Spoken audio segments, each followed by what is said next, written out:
नमस्कार, मैं डॉक्टर वंदना Sharma, assistant professor Hindi, राजकीय महाविद्यालय नलवा, हिसार। आज हमारे अध्ययन का विषय है डॉक्टर धर्मवीर भारती के काव्य की अभिव्यक्ति पक्ष पर प्रकाश। डॉक्टर धर्मवीर भारती के काव्य का अभिव्यक्ति पक्ष। अनुभूति पक्ष यदि काव्य की आत्मा है तो अभिव्यक्ति पक्ष काव्य का शरीर है। अतः काव्य की उत्कृष्टता के लिए उसके अनुभूति पक्ष के साथ उसके अभिव्यक्ति पक्ष का भी सुंदर और सुदृढ़ होना परमावश्यक है। डॉक्टर धर्मवीर भारती के काव्य का अभिव्यक्ति पक्ष भी उतना ही उत्कृष्ट है जितना अनुभूति पक्ष। डॉक्टर भारती के काव्य के अनुभूति पक्ष की निम्नलिखित विशेषताएं हैं। भाषा एवं शब्दावली।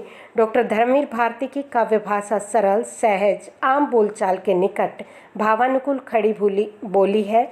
इनकी भाषा प्रसंगानुकूल, पात्रानुकूल व प्रवेशानुकूल है। काव्य भाषा के विषय में उनका स्वयं का मंतव्य है कि वह भावानुरूप होनी चाहिए और शायद यही कारण है कि उनकी कविताओं में कहीं तो तत्सम शब्दावली की प्रचुरता है और कहीं तद्भव तथा अन्यत्र उर्दू शब्दों की।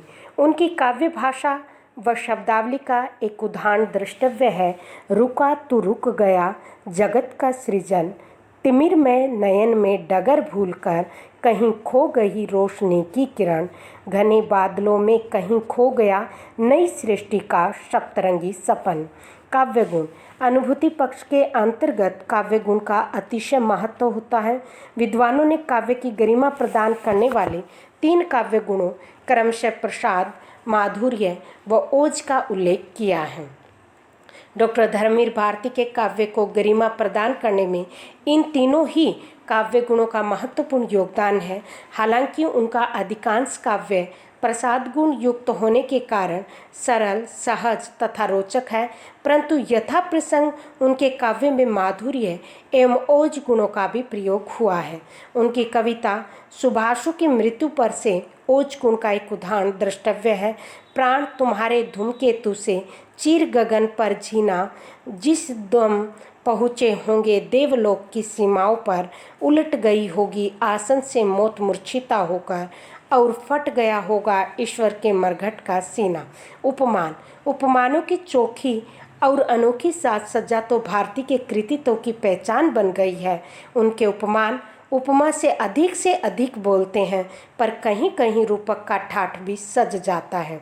शरद के चांद से उजले, धूले से पाओ हर सिंगार सी रोशनी के फूल। बिंब।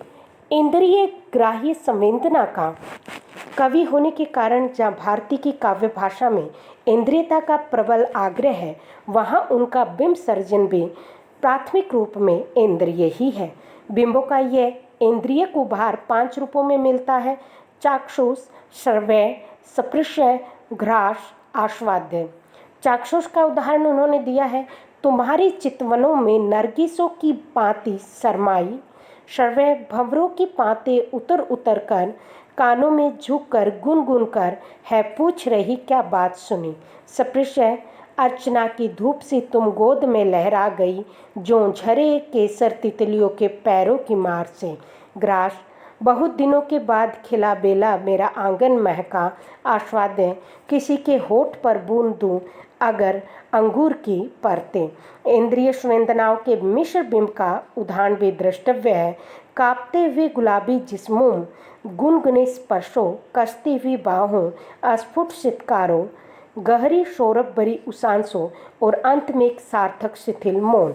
भारती के बिंब विधान में कलिया, कोपल, सौरभ, लाली, आमरबोर, चंदन, गुलाब, बेला, मेघ, धारा, बादल, पाटल, धूप, पुरेविया, झाड़, हरियाली, कोहरा, झील, खेत, लता, पत्ती, नदी, झरने सबका रूपांकन हुआ है। भाषा के चयन, संयोजन और ऋतु रंग प्रहर पगे बिंबों के उभार के उदाहरण भी प्रस्तुत हैं। इनकी प्रतीक योजना है। डॉक्टर धर्मवीर भारती का अंधायुक्त तो स्वयं एक प्रतीक सृष्टि है। डॉक्टर स्तांशु के अनुसार भारती के प्रतीक नए सामाजिक अर्थों के गवाक्ष खोलते हैं और पुराने अर्थबोध को छीनकर समसामयिक संप्रकृति को स्वर देते हैं। और इसके अतिरिक्त उनके यहाँ कई प्रतीक शब्द परस्पर मिलकर काव्य की उस बड़ी इकाई की रचना भी करते हैं जिसे काव्य भाषा कहा जाता है। डॉक्टर इंद्रनाथ मदान के शब्दों में सांस्कृतिक प्रतीक में रथ का टूटा हुआ पहिया खंडित एवं उपेक्षित व्यक्तित्व के महत्व को प्रतीकित कर रहा है, तो चक्रव्यूह में जीवन जगत की सारी बाधक उलझनों का प्रतीक बन रहा है।